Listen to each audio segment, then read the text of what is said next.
Jerome Powell is out. After years of being the most powerful person in American finance, he's being replaced. And the man taking his seat is someone most Americans have never even heard of. His name is Kevin Warsh. And what he decides to do when he takes office will directly affect your mortgage rate, your rent, the value of your home, and whether the economy heats up or cools down. So today, I'm going to break everything down in today's video for what you need to know about Kevin Warsh. I'm going to be sharing a lot of information here, but if you want to fact check me or any of it, or do your own research, I've put all of my resources and sources into a simple PDF linked below. Download it for free. One shot, not a future before. Let's go. First, what is the Fed chair and what powers do they have? Most people know that the Federal Reserve exists, but they don't really understand what it does or why it matters to them personally. The Fed Reserve is America's central bank. It controls the money supply and sets the interest rate that banks charge each other to borrow money.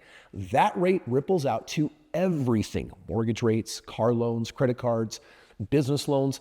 When the Fed raises rates, borrowing gets more expensive and the economy slows down. And when they cut rates, borrowing gets cheaper, people spend more, and the economy heats up. The Fed chair basically leads the Federal Open Market Committee, the FOMC. I know, government departments always have to have the big important names, whatever. This FOMC has 12 voting members. Their votes control rates. And here's something most people don't know. The chair doesn't even have tie-breaking power. They can't unilaterally cut or raise rates. Their job is to basically lead the committee. So what can the chair do? They set the agenda. They shape the narrative. They appear on news interviews, and what they say basically affects Wall Street directly.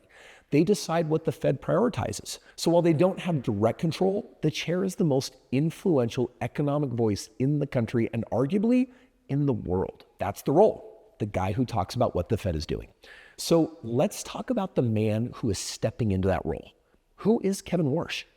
Kevin Warsh is 55 years old, Stanford undergrad, Harvard Law. He's not a career academic. He came from Wall Street. He worked at Morgan Stanley, then became an advisor to President George W. Bush. Bush appointed him to the Fed Board of Governors in 2006, and he landed right in the middle of the 2008 financial crisis. He was in the room when the decisions were made that kept American economy from completely collapsing, aka dropping rates dramatically. He helped design the emergency lending programs and the framework that became TARP, the bailout programs most people love to hate, but that most economists credit with stopping a total meltdown. After helping the Fed manage the 2008 financial crisis, Warsh started pushing back on some of its decisions. He actually voted against the Fed's plan to pump more money into the economy when it bought massive amounts of bonds. His worry was that keeping interest rates basically at zero and flooding the market with money would ultimately end up create a bigger problem later, kind of like taking too much medicine to treat a very short-term illness. Turns out he had a point. We've got history on our side now because a lot of the sky-high inflation that people felt in 2021, 2022, when prices on everything from groceries to gas shot up, can basically be traced back to the exact policies he was warning about years earlier. Trump nominated him January 30th of this year. His confirmation hearing was April 21st, and the Senate Banking Committee approved him on a party line vote April 29th. The full Senate votes in May, and Jerome Powell's term as chair officially ends May 15th. Warsh is expected to take over right around that time. Now the part that everyone's talking about. What is Warsh going to do when he's in the chair? Warsh has been pretty public about what he wants to change. This is the value for you in this video. There are three big movements that most people are expecting. First, he wants to shrink the Fed's balance sheet. Right now, the Fed is still sitting on trillions of bonds from the pandemic era. Warsh believes that reducing those holdings is the first step to creating room to lower interest rates sustainably. Second, he wants to narrow the Fed's mandate. Over the years, the Fed has taken on more and more responsibilities beyond just inflation and unemployment, climate risk, financial regulation, social goals. Warsh thinks that that's mission creep, and he wants to strike it back. Less scope, more focus. Third, he'll probably change the way the Fed talks to the public. Right now, the Fed tends to telegraph its next move way in advance, basically telling Wall Street, here's what we're planning on doing. The problem with that is that markets get addicted to those hints, and what they end up doing is they start making decisions based on what the Fed might do rather than what's actually happening. Warsh thinks that that's backwards. So I would expect him to say less and keep people guessing more, making decisions based on the latest economic data rather than forecasting and promises made months ahead of time. Now, The elephant in the room. Trump has been loudly demanding rate cuts for months, and Warsh said at his confirmation hearing that he would act independently. But here's the nuance. His structural moves, shrinking the balance sheet, narrowing the mandate, would naturally create conditions for rate cuts. He doesn't have to do Trump's bidding directly. He just has to set the table. So here's my personal take. Kevin Warsh is going to cut interest rates.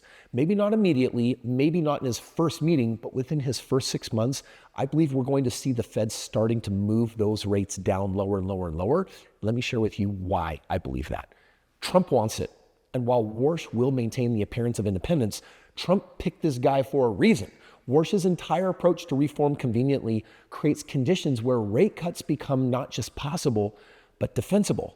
Shrink the balance sheet, clean up the mandate, stabilize inflation expectations, and then cut. And this last year, Trump has been so vocal about throwing Fed Chair Jerome Powell under the bus and then backing it up and then driving over him again, demanding these rates come down. And basically, Jerome Powell refused to do it. So you have to be thinking that whoever he picked understands that this is actually a really big deal to his fulfilling on the promise of making America more affordable again. And the math here makes sense. Mortgage rates at 6+% have frozen the housing market. First-time buyers can't afford to get in. Existing home buyers won't sell because they're locked into an old 3% mortgage. The whole system is stuck. Bringing rates down even by half a point unlocks a wave of activity, but I think they have an agenda for something far bigger than that. And here's what that means for you if rates come down. Demand for housing surges. Prices go up. People who bought in 25 and 26 when everyone else was scared are going to look very, very smart. I've been telling people for the last 2 years, buy real estate, buy real estate, buy real estate. And even though rates haven't come down, we still look really smart. So having transacted over $2 billion of real estate over the last 25 years, I'm telling you right now, it is such an important time to get in the game of real estate and buy, because when those rates come down, prices are going to soar again. And if you don't want to take that into consideration, forecasting by 2030 says that homes are going to go up another $110,000. So think about it. The reason why I help people who start with very little money buy one home is because I can show them how to double it to 2 doors and then eventually get to 10 doors. Because if you had 10 houses and over 5 years they each went up $100,000, you basically make $1 million passively while someone else is living in the home, paying off the house for you, giving you all the tax breaks and giving you a crazy cash flow, especially if you're buying entry-level single-family homes in the best markets like I do, and I lease option versus rent them, because now I'm clearing close to $1,000 a month. It just makes sense. So what do? Buy before the rate cuts. Do not wait for the bottom, because by the time you see it, you've already missed it. And yes, I'm just one voice of many of what I think is going to happen, but I don't have a crystal ball, and I'd love to actually hear what you think. So drop your comments, drop your thoughts, and in the description below, you're going to find a link where I can show you how to activate yourself in the game of real estate turnkey right now, so that as rates come down, you get to be one of those accidental millionaires.